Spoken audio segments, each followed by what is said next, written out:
Hello everyone, I hope you all are doing well and studying well and I am also fine. हम लक्ष्मीकांत की series कर रहे थे जिसमें हम लक्ष्मीकांत को पूरी बुक को चैप्टर वाइज कंप्लीट करने वाले हैं, ठीक है। क्योंकि बहुत सारे स्टूडेंट्स हैं जिनको लक्ष्मीकांत लेंदी लगती है, वर्थ इट नहीं लगता, जो भी वनडे एग्ज़ाम्स की तैयारी कर रहे हैं कि पॉलिटी को कंप्लीट करने के लिए हम इतना सारा पढ़े। और जब हम ल्यूसेंट या ऐसी कोई बुक पढ़ते हैं जिसमें चीज़ें बहुत ही शॉर्ट नोट्स की फॉर्म में दी गई है तो उसको लर्न करना, रिटेन करके रखना बहुत मुश्किल लगने लगता है। पॉलिटी जैसा इंटरेस्टिंग सब्जेक्ट जो लोगों की स्ट्रेंथ होता है वो भी ट्रबलसम लगता है स्टूडेंट्स को। तो हम पूरी पॉलिटी की सीरीज़ करेंगे जिसमें मैं पूरी पॉलिटी को जो भी मैंने सीखा है और जो मैं सीख के अब जैसे पॉलिटी कर पा रही हूँ, ठीक है। सो मैं कोशिश कर रही हूँ कि मैं वीडियोस के थ्रू जो स्टूडेंट्स हैं, जो जो बिगिनर्स हैं, जिन्होंने तैयारी नहीं की है, वो एक अंडरस्टैंडिंग ले सके, ठीक है, और समझ सके पॉलिटी को, ठीक है।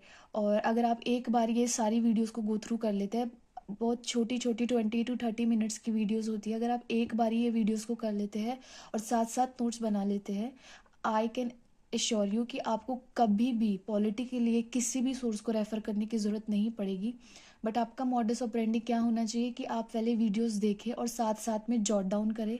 देयर आर सम टीचर्स जो कहते हैं कि वीडियो देखने के दौरान आप नोट्स ना बनाएं, फिर बाद में आके बनाएं। बट आई बिलीव कि जब आप पढ़ रहे हो, ठीक है, तो साथ के साथ अब अगर आप जॉट डाउन करते रहते हो साथ के साथ, तो आप ज़्यादा रिटेन कर पाते हो।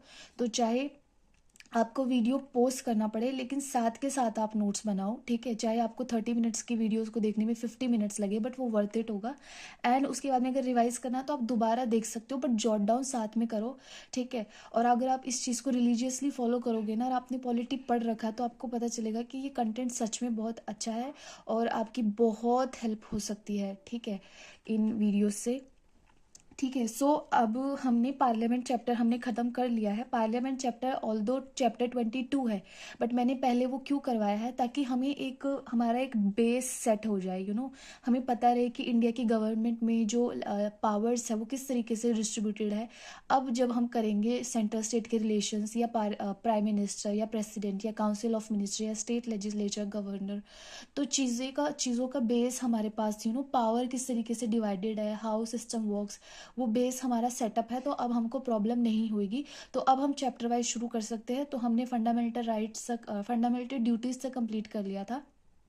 आज हम कॉन्स्टिट्यूशन की अमेंडमेंट्स करेंगे कि हमने अगर amendment of the constitution chapter 10 करेंगे, ठीक है। So let's start. आर्टिकल जो 368 है कॉन्स्टिट्यूशन का, in part 20 of the constitution that deal with power of parliament to amend constitution and its procedure, ठीक है। तो अगर हमें कॉन्स्टिट्यूशन को अमेंड करना है तो उसका प्रोसीजर और उस प्रोविजन के बारे में आर्टिकल 368 में लिखा है। Very important, you have to remember this article, ठीक है। एंड पार्ट 20 में it can do addition, variation and repeal any provision, ठीक है। केशवानंद भारती केस 1973, ये आज तक की, ठीक है, one of the landmark judgement है, ठीक है। तो आपको इस केस के बारे में और ये कौन से ईयर में ये आया, ठीक है, ये जजमेंट आई, ये आपको याद रखनी है, 1973, ठीक है। पार्लियामेंट के इस केस में क्या कहा गया कि parliament can not amend those provision which form the basic features of the constitution. Basic features क्या होते हैं वो हम नेक्स्ट चैप्टर में ही करने वाले हैं, ठीक है। तो कुछ हमारे कॉन्स्टिट्यूशन के बेसिक फीचर्स है जो हम रूल जिनको वॉइड नहीं कर सकते। फॉर एग्जांपल हमारे घर के भी कुछ बेसिक रूल्स होते हैं, ठीक है। फॉर एग्जांपल अगर आपके घर में नॉनवेज खाना अलाउड नहीं है, आपके घर वाले आपको बोले कि चल तू खा ले लेकिन घर में नहीं आएगा, ठीक है, खा ले लेकिन तू बाहर खा ले, तो कुछ हमारे कॉन्स्टिट्यूशन के बेसिक फीचर्स है जो चेंज नहीं कर सकते, जैसे कि रूल ऑफ लॉ, ठीक है। तो और जैसे कि judicial review and rule of law. अब अमेंडमेंट करने का क्या प्रोसीजर होता है, तो पार्लियामेंट चैप्टर में ही हमने मनी बिल, ठीक है, financial bill of type 1, ordinary bill और फाइनेंशियल बिल ऑफ टाइप 2 के बारे में सीखा था। अब एक पांचवा टाइप का बिल हम देखेंगे, कॉन्स्टिट्यूशनल अमेंडमेंट बिल, ठीक है। क्योंकि हम ऑर्डिनरी बिल और मनी बिल दोनों पढ़ चुके हैं तो हमें पता है कि उनमें क्या प्रोसीजर फॉलो हो रहा था, तो अब हम इसको भी समझ पाएंगे, ठीक है। तो सबसे पहले कि अमेंडमेंट बिल का इनिशिएशन कहाँ पे होता है, ठीक है। It can be introduced in either house of the parliament, ठीक है। ये पार्लियामेंट के किसी भी हाउस में इसको इंट्रोड्यूस किया जा सकता है। जैसे कि मनी बिल में ये ज़रूरी होता है कि उसको लोकसभा में ही प्रेजेंट किया जा सकता है और एक मिनिस्टर के द्वारा ही किया जा सकता है, ठीक है। इसमें ऐसा नहीं है, ठीक है। लेकिन ये किसी भी हाउस ऑफ पार्लियामेंट में इंट्रोड्यूस किया जा सकता है, या तो मिनिस्टर के द्वारा या कोई प्राइवेट मेंबर भी इसे इंट्रोड्यूस कर सकता है। इसके लिए प्रायर परमिशन प्रेसिडेंट की नहीं ज़रूरत होती, जैसे कि मनी बिल के केस में होता है कि उसको प्रेसिडेंट रेकमेंड करता है, ठीक है। So money bill is introduce in Lok Sabha on the prior recommendation of the president. That's not the case in case of a constitutional amendment bill, ठीक है। Now bill must be passed in each house by special majority. Special majority भी अब काफ़ी types की होती है। Special majority मतलब majority of total membership of house and a majority of 2/3 members present and voting. मतलब जैसे लोकसभा की अगर मान लो स्ट्रेंथ 500 है, तो 500 में से 500 लोगों की मेजोरिटी, और मान लो उस दिन लोकसभा में प्रेजेंट सिर्फ 400 लोग ही है, तो 400 लोगों का 2/3, ठीक है। सो ये दोनों सिचुएशंस वो फॉलो करना चाहिए, ठीक है। So bill must be passed in each house by special majority, a majority of total membership of house and a majority of 2/3 members present and voting, ठीक है। No provision of joint sitting, जैसे कि हमने ordinary bill के case में देखा था कि अगर दोनों हाउस के बीच में असहमति होती है किसी भी प्रोविजन को लेकर और कॉन्सिक्वेंटली वो किसी भी एक मत पर नहीं पहुंच पाते हैं, तो उस केस में प्रेसिडेंट समन करते हैं joint sitting presided bye speaker, ठीक है। इसमें जॉइंट सिटिंग का कोई प्रोविजन नहीं है, हर एक हाउस को स्पेशल मेजोरिटी से अलग अलग पास करना पड़ेगा, ठीक है। So if a bill seek to amend ठीक है, so there is no provision of joint sitting.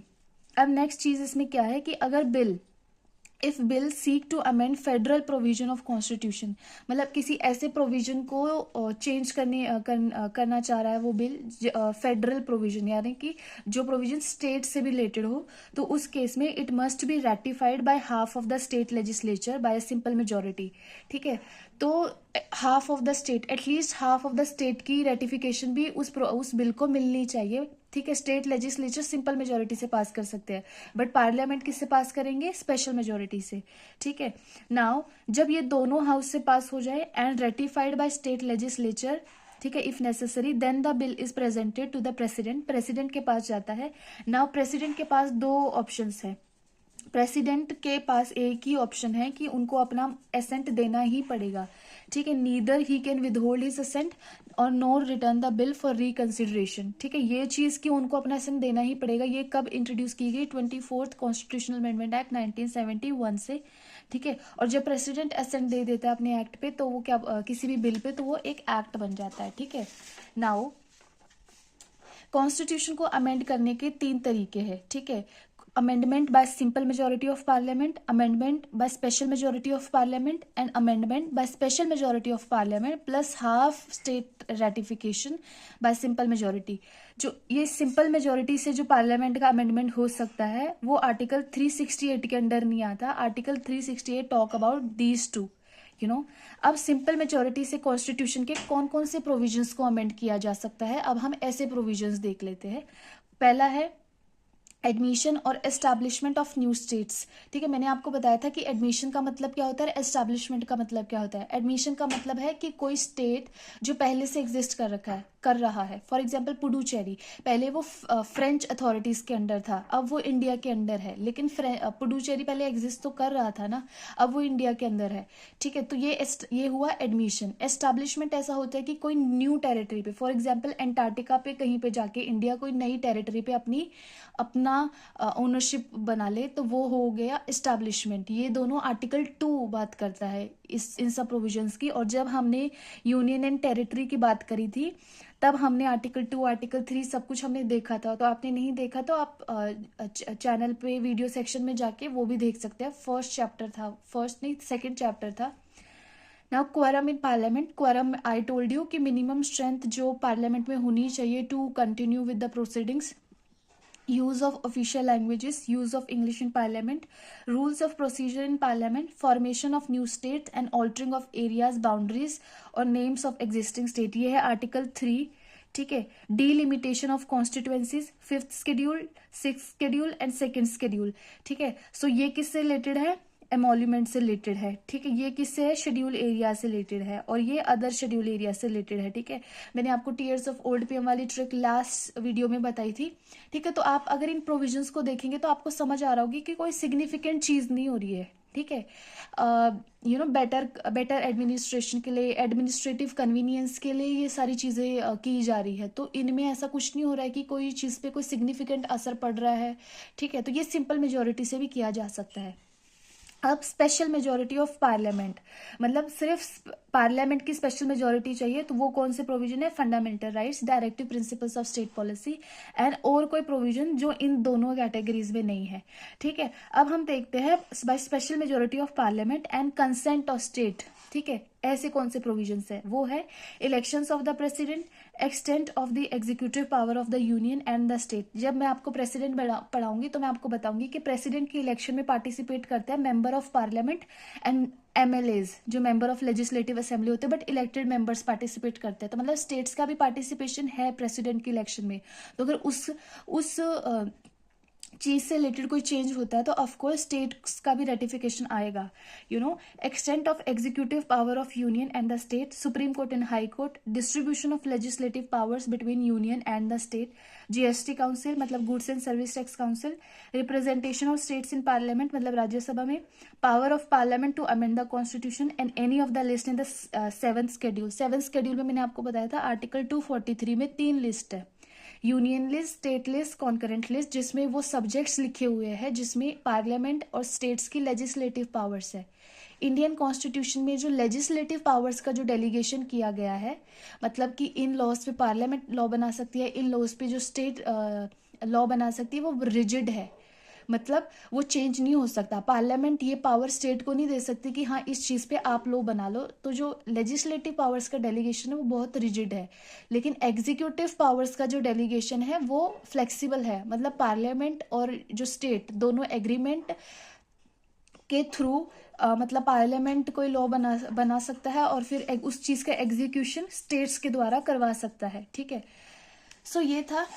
आपने क्योंकि ऑर्डिनरी बिल और मनी बिल आपने लास्ट लेक्चर में ही कर लिया था तो आपको समझ आया होगा। तो मैं एक बार आपको ब्रीफ कर देती हूँ कि जब भी कोई कॉन्स्टिट्यूशन को अमेंड करना है तो उसके लिए कॉन्स्टिट्यूशनल अमेंडमेंट बिल लाया जाता है, जिसको हम किसी भी हाउस में उसको प्रेजेंट किया, इनिशिएशन उसका किया जा सकता है। कोई भी कर सकता है, मिनिस्टर भी कर सकता है या कोई प्राइवेट मेंबर भी कर सकता है। प्राइवेट मेंबर कौन है? जो कि मिनिस्टर नहीं है, ठीक है। अब जब उसको इंट्रोड्यूस कर दिया गया तो इसमें जॉइंट सिटिंग का कोई प्रोविजन नहीं है, उसको दोनों हाउस से पास होना पड़ेगा, ठीक है। और जब वो प्रेसिडेंट के पास जाएगा तो प्रेसिडेंट के पास कोई ऑप्शन नहीं है, president has to give his assent, ठीक है। अब कॉन्स्टिट्यूशन को अमेंड करने के 3 तरीके हैं। एक तरीका ये है जिसमें पार्लियामेंट की सिंपल मेजोरिटी से काम चल जाएगा। दूसरा तरीका वो है जिसमें पार्लियामेंट की स्पेशल मेजोरिटी से काम होगा। तीसरा तरीका ये है जिसमें पार्लियामेंट की special majority plus half of the state legislatures की सिंपल मेजोरिटी।